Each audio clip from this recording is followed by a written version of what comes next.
السلام عليكم ورحمة الله وبركاته أعزائي طلبة وطالبات الصف الثالث الإعدادي، أهلا وسهلا بكم في فيديو جديد من قناة الإنجليزية للجميع.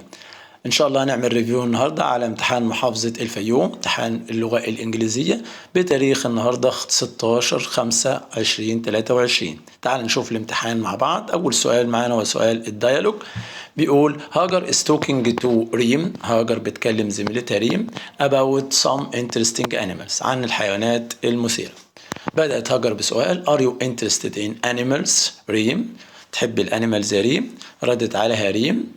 هاجر رجعت سألتها سؤال تاني، ريم ردت عليها قالت لها I like orangutans most، بحب إنسان الغاب أكتر حاجة. هاجر بعد كده سألت سؤال، ردت على ريم They live in rainforests، بيعيشوا في الغابات المطيرة. Have you ever seen an orangutan؟ عمرك شفت واحد منهم؟ ردت هاجر برد. بعد كده ريم بتسألها What about you؟ وانتي Which animal do you like most؟ ايه الحيوان اللي انت بتحبيه اكتر؟ هاجر ردت عليها بجملة وقالت لها They live in polar habitats، عايشين في المناطق القطبية. ريم بعد كده بتقول لها I wonder how the polar bears can live there، مش عارفة ازاي البولار بير الدب القطبي بيقدر يعيش في المنطقة دي. طبعا دايلوج سهل جدا وجميل. اول اجابه معانا هتبقى yes I am. yes I am، في ناس كاتباها شور بس هي ما تستاهلش شور، هي yes I am interested in animals او yes I am very interested in animals او yes very much، اي حاجه من الحاجات دي. بعد كده السؤال هتسالها which animal do you like best؟ what's your favorite animal؟ او what animal do you like most؟ أي حاجة بهذا المعنى.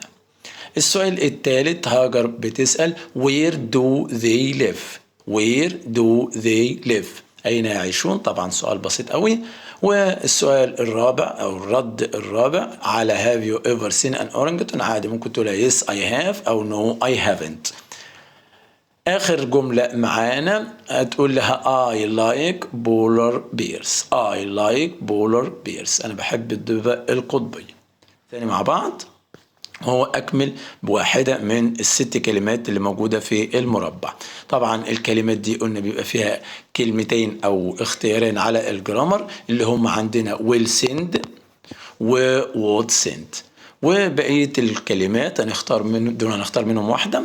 بقية الكلمات هنختار منهم 3 كلمات بس. عندنا الكلمات advantages اللي هي مزايا، موبايل فون طبعا الهاتف الخلوي، disadvantages اللي هي عيوب، وتوك يتحدث. تعال نقرأ مع بعض. In my opinion the most important invention of the last 100 years is the، يبقى بتقول ان من رأيي اهم اختراع في القرن الماضي دوت او في ال100 سنة الماضية هو اختراع the mobile phone. رقم 1 I can put numbers into my phone and، اقدر ان انا اضع بعض الارقام في الهاتف دوت and talk to people، واتكلم مع الناس anywhere في اي مكان. If I do not have much time، ولو ما عنديش وقت I would send، يبقى دي الحالة التانية من if I would send a text message. That the most of international calls can be expensive. هي بقى العيب الوحيد the disadvantages، العيوب. طبعا المفروض disadvantage واحد بس، ماشي، عشان ايه يعني ما فيش الاس زياده هنا. يبقى the disadvantage is that the cost of international calls can be expensive، تكلفة المكالمات الدولية بيبقى غالي شوية. يبقى الجملة كلها زي ما قلنا in my opinion the most important invention of the last 100 years is the mobile phone. I can put numbers into my phone and talk to people anywhere. If I don't have much time، ولو ما عنديش وقت I would send a text message. The disadvantage is that the cost of international calls can be expensive.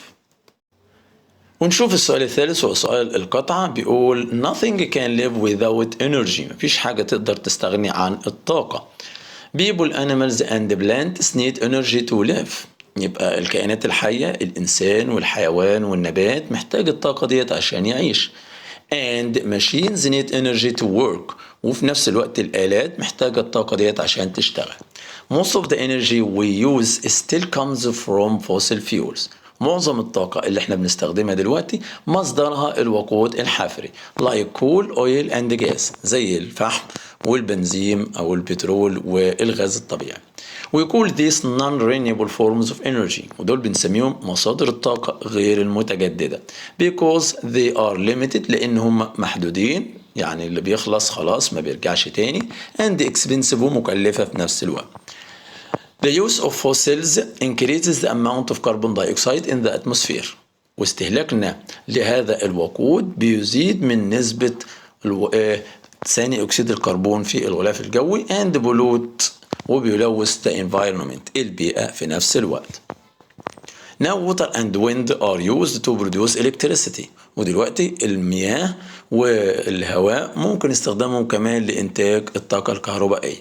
They are inexpensive هم مش مكلفين clean وطاقة نظيفة and do not pollute the environment ومش بتلوث البيئة. We call them احنا بنسميهم بقى renewable forms of energy مصادر الطاقة المتجددة but energy from the sun is probably the best form of renewable energy إلا إن الطاقة اللي بننتجها من الشمس هي المصدر الأفضل للطاقة المتجددة. Life on earth depends on the sun. الحياة كمان على الأرض بتعتمد على الشمس. Without the sun بدون وجود الشمس plants wouldn't be able to make food. النباتات مش هتقدر تكون الغذاء بتاعها. Animals wouldn't have food وبالتالي الحيوانات مش هتلقى أكل تاكله وتتغذى عليه. The earth would be cold and uninhabited. وبعد كده الأرض هتصبح شديدة البرودة ولا يمكن العيش عليها. This is why there is a great interest in solar energy. وده مبرر الاهتمام الشديد بالطاقة الشمسية. It is important for us to save energy ومهم احنا على المستوى الشخصي ان احنا نوفر الطاقة in our homes في المنازل and workplaces وأماكن العمل in order to stop using up علشان نمنع استهلاك المزيد من non-renewable sources of energy مصادر الطاقة غير المتجددة. دي كانت القطعة. ونروح لأسئلة القطعة. The main idea of the text is الفكرة الرئيسية هنا energy لأن هي ديت اللي بتضم كل الحاجات الفرعية ديت وأنواع الطاقة. رقم 2 The amount of carbon dioxide rises نسبة ثاني أكسيد الكربون بترتفع في الأتموسفير في الغلاف الجوي when we use energy from fossil fuels من الوقود الحفري. رقم 3 are two sources of non-renewable energy مصدرين من مصادر الطاقة غير المتجددة اللي هو coal and oil الفحم والبترول. باقي أسئلة القطعة. أول سؤال infer why the sun, the wind and the water are friends to the environment. استنتج أو قول السبب اللي بيخلي الطاقة اللي جاية من الشمس والرياح والمية صديقة للبيئة. قلنا مكتوب في القطعة إنهم they are clean مصادر طاقة نظيفة and do not pollute the environment وما بتلوثش البيئة. Number 2 in two sentences في جملتين من عندك summarize the first paragraph in your own words. لخص الفقرة الأولى في جملتين من عندك. طبعا قلنا أي تلخيص صح طالما بيحتوي على الأفكار الرئيسية اللي موجودة في القطعة. أول فكرة معانا we can't live without energy ما نقدرش نستغني عن الطاقة. وتاني فكرة إن most of our energy comes from fossil fuels. أي تلخيص بقى بهذا المضمون صحيح.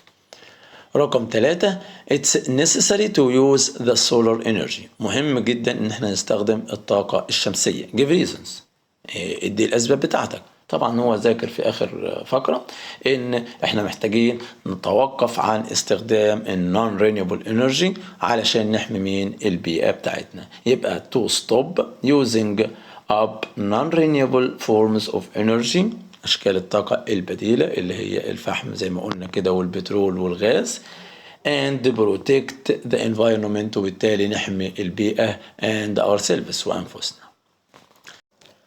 السؤال الرابع معانا هو سؤال اختياري. أول جملة بتقول The space is a piece of equipment you use to see things that are far away. آلة بنستخدمها لرؤية الأجسام البعيدة طبعا تلسكوب. Number 2 Space is the art of making clothes حرفة أو مهنة صناعة الملابس by crossing threads using special machine. بنستخدم آلة معينة لتمرير الخيوط جنب بعضيها كده أو عكس بعضيها، يبقى weaving اللي هو النسك. Another word for make or create، كلمة تانية بتساوي make و create اللي هي كلمة produce يعني ينتج. We add the prefix بنضيف السابقة to get the opposite of the word popular عشان نجيب عكس كلمة popular يبقى unpopular. There are more floods in many countries because of rising sea levels. يبقى بيقول إن ارتفاع الفيضانات أو زيادة الفيضانات في بعض الدول ناتجة عن ارتفاع مستوى سطح البحر. منسوب يعني غرق، المية بتزداد في البحار فبتغرق الأماكن اللي جنب البحار.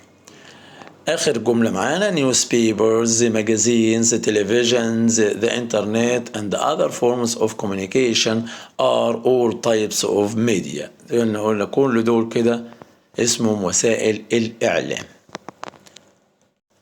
السؤال الخامس معانا هو سؤال التصحيح الخاص بالجرامر. أول جملة بتقول fewer magazines today by news agents because of the internet. عايز يقول إن أعداد المجلات اللي بتباع النهاردة قلت بسبب وجود الإنترنت، الناس بتقرأ كل حاجة على الإنترنت. يبقى الجملة دي تبقى مبنية للمجهول fewer magazines وفي المضارع magazines جمع يبقى نقول are، وبعد كده التصريف الثالث من sale اللي هو sold يبقى are sold.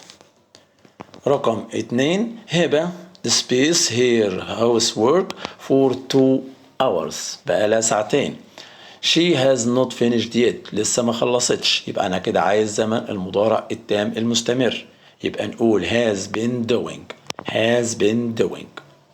رقم 3 he had dinner after he عايز يرتب كده هو اتغدى أو اتعشى بعد ما had tidied قام بترتيب his room يبقى ده الماضي التام. رقم 4 يوسف said that he would visit his uncle the following day. أنا بتكلم عن المستقبل يبقى هنقول هنا would وبعد كده visit في المصدر زي ما هي. رقم 5 they caught thousands of fish from the sea yesterday الماضي من catch caught. آخر سؤال معانا وهو سؤال writing عايز 110 words على review about some natural wonders in Egypt بعض العجائب الطبيعية في مصر. طبعا موضوع سهل جدا وموجود في الوحدة السبع في الكتاب، وبرضو كل الملخصات جايبة أول موضوع اللي هو natural wonders دي. ان شاء الله الامتحان جميل جدا وبسيط ويعني ما فيهوش اي لبس ولا اي غموض واجابات واضحه جدا جدا، وكل الشكر والتقدير للساده الموجهين القائمين على وضع الامتحان. الامتحان منوع وشامل المنهج كله، ما ركزش على حاجة معينة. أشكركم لحسن استماعكم وأتمنى للجميع التوفيق. يا ريت لو ما اشتركتش في القناة تشترك معانا في القناة، تفعل زر الجرس على الكل عشان يوصلك كل جديد، ولايك وشير، وأشوفكم على خير مع محافظة تانية وريفيو تاني. والسلام عليكم ورحمة الله وبركاته.